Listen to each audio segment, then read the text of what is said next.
सुरेश खन्ना के लिए रतनपुर सिर्फ एक नाम नहीं था, बल्कि एक निर्वासन जैसा था। रेलवे बोर्ड ने जब उसका तबादला इस दूर दराज के इलाके में किया तो उसे लगा कि उसकी तरक्की के सारे रास्ते बंद हो गए हैं। वह एक शहर का लड़का था जिसे शोर, भीड़ और कॉफ़ी शॉप्स की आदत थी। लेकिन रतनपुर, यहाँ का सबसे बड़ा आकर्षण एक पुराना बरगद का पेड़ था जो स्टेशन के बाहर किसी राक्षस की तरह अपनी जटाएं फैलाए खड़ा था। स्टेशन की इमारत पीली पड़ चुकी थी। इसकी दीवारें जगह जगह से उखड़ी हुई थीं, जैसे कोई पुरानी त्वचा छोड़ रहा हो। सुरेश जब पहली बार अपने क्वार्टर में पहुंचा तो उसे महसूस हुआ कि वहां की हवा में कुछ भारीपन है। वह हवा सामान्य नहीं थी, उसमें एक अजीब सी नमी और लोहे की गंध थी। उस शाम जब वह स्टेशन के पुराने चपरासी रामू काका के साथ बैठा था, तब पहली बार उसे उस डर का आभास हुआ। रामू काका की उम्र 60 के पार रही होगी। उनकी आंखें मोतियाबिंद की वजह से थोड़ी धुंधली थीं, लेकिन उनमें एक ऐसी चमक थी जो केवल उन लोगों में होती है जिन्होंने मौत को बहुत करीब से देखा हो। काका, यहाँ रात को सन्नाटा बहुत रहता है ना? सुरेश ने अपनी चाय का घूंट भरते हुए पूछा। काका ने अपनी बीड़ी सुलगाई और धुआं छोड़ते हुए बोले, साहब, सन्नाटा तो कब्रिस्तान में होता है, यहाँ तो यादें हैं, भटकती हुई यादें। सुरेश मुस्कुराया। यादें? आप भूतों की बात कर रहे हैं? काका का चेहरा गंभीर हो गया। उन्होंने सुरेश के कंधे पर हाथ रखा और धीरे से कहा, साहब, आप नए हैं, बस एक बात का ध्यान रखिएगा। इस स्टेशन पर 3 प्लेटफार्म हैं। प्लेटफार्म नंबर 1 और 2 पर गाड़ियां आती जाती हैं, लेकिन प्लेटफार्म नंबर 3, वहाँ मत जाइएगा, खासकर रात के 2 बजे के बाद। अगर वहाँ कोई हलचल दिखे तो अनदेखा कर दीजिएगा। अगर कोई नाम पुकारे तो पलटिएगा मत। सुरेश ने उस वक्त काका की बात को एक बूढ़े आदमी का वहम समझकर टाल दिया, लेकिन वह नहीं जानता था कि रतनपुर का इतिहास खून और राख से लिखा गया है। 7 दिन बीत चुके थे। सुरेश को नाइट ड्यूटी की आदत पड़ रही थी। वह रात को केबिन में बैठकर फाइलें निपटाता या रेडियो पर पुराने गाने सुनता। उस रात कोहरा बहुत घना था। ऐसा लग रहा था जैसे स्टेशन को किसी सफ़ेद कफन में लपेट दिया गया हो। तड़के के 2:10 बज रहे थे। अचानक केबिन की लाइटें भभक उठीं और फिर एकदम से मद्दम हो गईं। रेडियो पर बज रहा गाना अचानक कर्कश आवाज़ों में बदल गया, जैसे कोई रेडियो स्टेशन बदलने की कोशिश कर रहा हो। सुरेश ने अपना हेडफोन उतारा। उसे बाहर से एक आवाज़ सुनाई दी, छुक छुक छुक छुक। यह किसी भाप वाले इंजन की आवाज़ थी। सुरेश चौंक गया। भाप का इंजन? इस ज़माने में? उसने खिड़की का शीशा साफ किया और बाहर देखा। प्लेटफार्म नंबर 3 पर, जो सालों से बंद पड़ा था और जहां की पटरियां भी जंग खा चुकी थीं, एक काली ट्रेन आकर रुकी थी।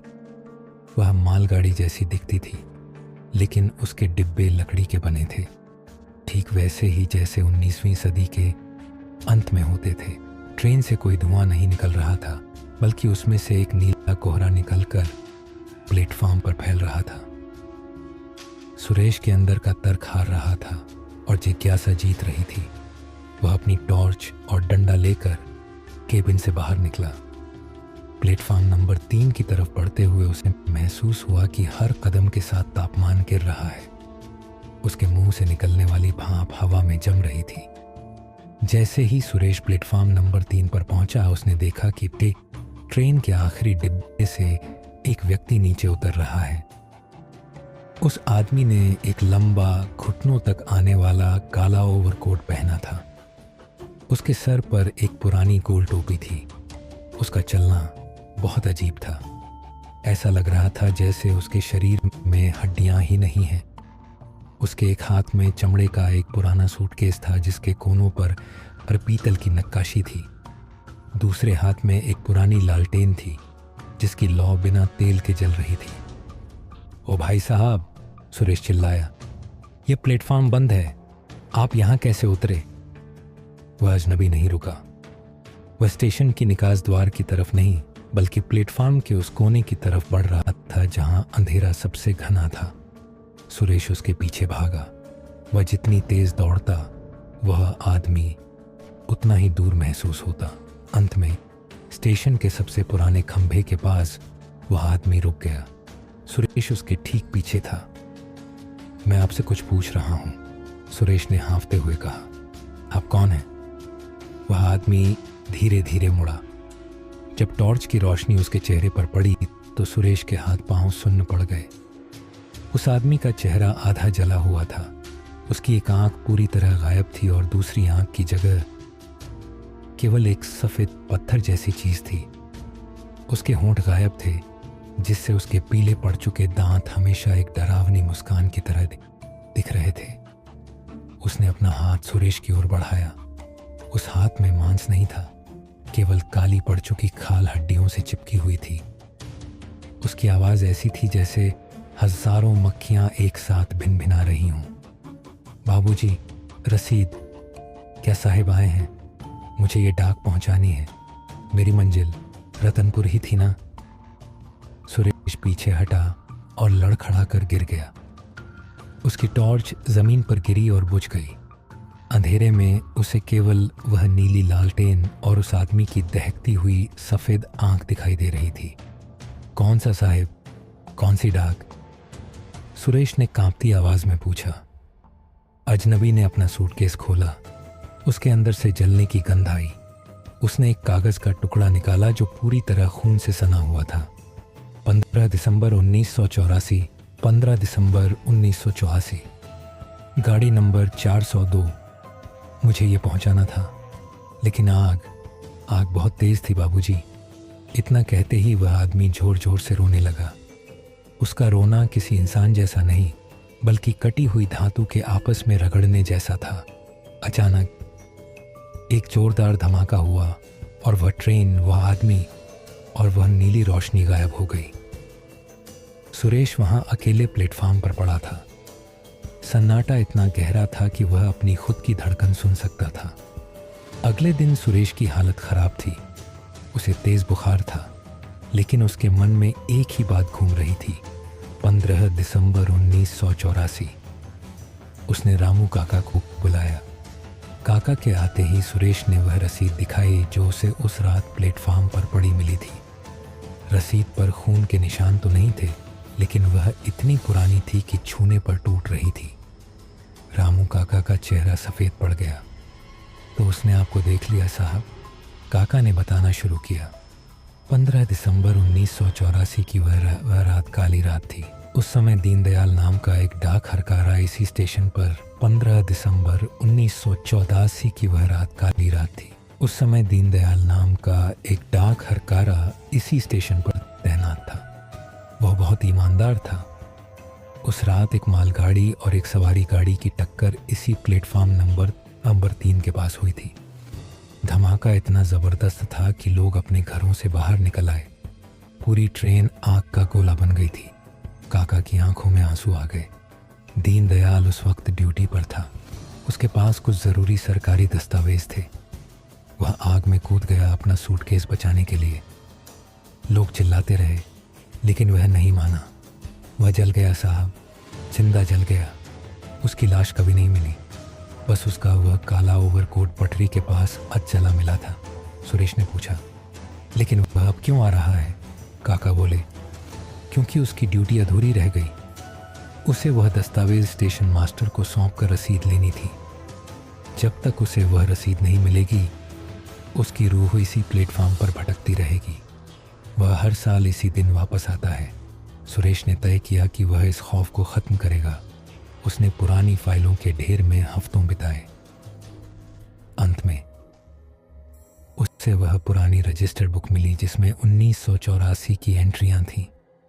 वहां एक खाली कॉलम था, डाक प्राप्ति। उसने उस रजिस्टर को लिया और एक पुरानी रसीद तैयार की। अगली रात सुरेश फिर से प्लेटफॉर्म नंबर 3 पर गया। इस बार उसके हाथ में डंडा नहीं बल्कि वह रजिस्टर और पेन था। रात के 2:33 पर फिर वही कोहरा, फिर वही इंजन की चीख। ट्रेन आई, और वही काला ओवरकोट वाला आदमी नीचे उतरा। इस बार सुरेश डरा नहीं। वह आगे बढ़ा और दीनदयाल के सामने खड़ा हो गया। दीनदयाल ने अपना सूटकेस उसकी ओर बढ़ाया। सुरेश ने अपनी कांपती आवाज को स्थिर किया और कहा, दीनदयाल जी, आपकी डाक मिल गई है, आपकी ड्यूटी पूरी हुई, यह लीजिए अपनी रसीद। सुरेश ने रजिस्टर पर साइन किए और उसे दीनदयाल की तरफ बढ़ा दिया। दीनदयाल के चेहरे पर जो खौफनाक मुस्कान थी वह धीरे धीरे एक शांत भाव में बदल गई। उसने अपना कंकाल जैसा हाथ रजिस्टर पर रखा। एक तेज रोशनी हुई, इतनी तेज कि सुरेश को अपनी आंखें बंद करनी पड़ी। जब उसने आंखें खोली तो प्लेटफॉर्म पर सुबह की पहली किरण पड़ रही थी। कोहरा गायब था। सुरेश के हाथ में वह रजिस्टर था, लेकिन उस पर साइन वाली जगह पर अब कोयले से लिखा हुआ एक नाम था, दीनदयाल। उसके नीचे एक छोटी सी लाइन लिखी थी, शुक्रिया बाबूजी, रतनपुर स्टेशन आज भी वही है। प्लेटफॉर्म नंबर 3 पर अब नई पटरियां बिछ गई हैं। सुरेश अब वहां का स्टेशन मास्टर नहीं है, उसका तबादला हो गया है। लेकिन लोग कहते हैं कि आज भी अगर कोई रात के 2:33 वहां से गुजरता है तो उसे दूर कहीं एक भाप के इंजन की हल्की सी सीटी सुनाई देती है। पर अब वह डरावनी नहीं लगती।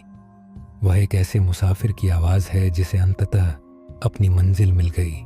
दीनदयाल की रूह को मुक्ति मिले 1 हफ्ता बीत चुका था। सुरेश को लग रहा था कि अब सब ठीक हो गया है। प्लेटफॉर्म नंबर 3 का वह भारीपन अब कम महसूस होता था। लेकिन एक अजीब बात थी। स्टेशन के पुराने स्टाफ, रामू काका, अब सुरेश की नज़रों से बचने लगे थे। वह अक्सर अकेले में कुछ बड़बड़ाते और सुरेश को देखते ही चुप हो जाते। एक रात सुरेश अपने केबिन में बैठा पुराने रिकॉर्ड्स को आर्काइव कर रहा था, लेकिन चांद की रोशनी इतनी ठंडी थी कि हड्डियां कांप जाएं। जब वह प्लेटफॉर्म नंबर 3 के पास पहुंचा तो उसने देखा कि वहां कोई ट्रेन नहीं थी, लेकिन पटरियों के बीच एक लकड़ी का पुराना डिब्बा पड़ा था। यह वही डिब्बा था जो उस रात की भूतिया मालगाड़ी का हिस्सा था। जैसे ही सुरेश उस डिब्बे के करीब पहुंचा, डिब्बे का दरवाजा अपने आप चरमराते हुए खुल गया। अंदर से एक तेज काली रोशनी निकली। सुरेश ने अंदर झांका। डिब्बा खाली नहीं था। वहां हजारों की तादाद में बिना खुले हुए पत्र पड़े थे। सुरेश ने एक पत्र उठाया।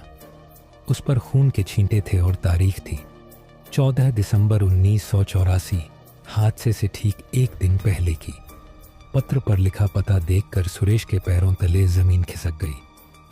वह पता उसके खुद के शहर का था और पत्र उसके दादाजी के नाम था। सुरेश पत्र लेकर अपने केबिन की ओर भागा। उसने रामू काका को आवाज लगाई। काका स्टेशन के कोने में अंधेरे में बैठे थे।